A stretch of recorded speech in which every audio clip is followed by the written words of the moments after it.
Yes, so if they're importing from the EU and we have no deal, the first thing they need to do is check what duty rates they might have to pay. To do that, they need to look at the temporary tariff that the UK has issued. A lot of goods are duty-free, but some goods will be dutiable, and it's very important to not only find out if your goods are dutiable, but also, for some people, it's going to be the first time they've actually had to look at the tariff and classify goods, and that's not easy. They're going to have to look at how they're going to pay duty, but also how they are going to declare goods that are being imported, whether they're going to use an agent to do that for them, which is the way that most people will deal with this, but equally there's some special arrangements that the UK is introducing just as a temporary measure, which they might be more interested in using. There's simplified procedures, transitional simplified procedures, which enable them to import the goods without making a customs declaration at the time the goods arrive, but can make the declaration subsequently using an import agent. So that's something that we're very much encouraging traders to do. An EORI, an Economic Operators Registration and Identification Number, a long term that we use for just registering with HMRC so that you can be an importer or an exporter.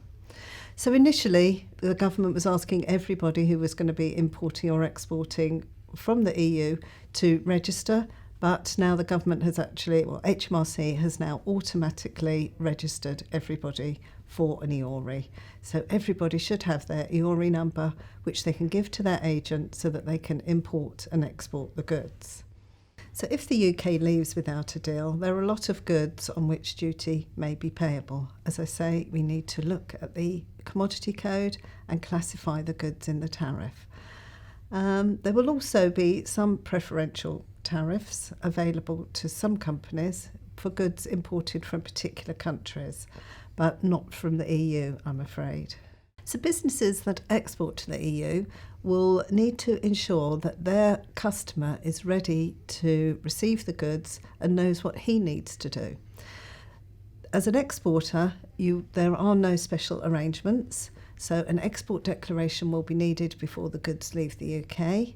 But more importantly, we need to ensure that the customer is aware how he can receive the goods, that he is going to have to import the goods, that he must have an EU EORI number, and that your goods may be subject to import duty and import VAT.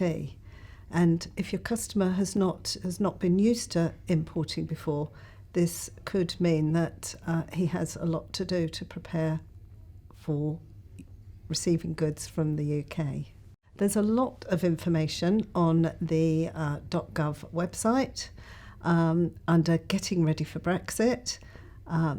Unfortunately, it is a question of finding what you need in there, but do keep searching because there really is the information that every importer or exporter needs.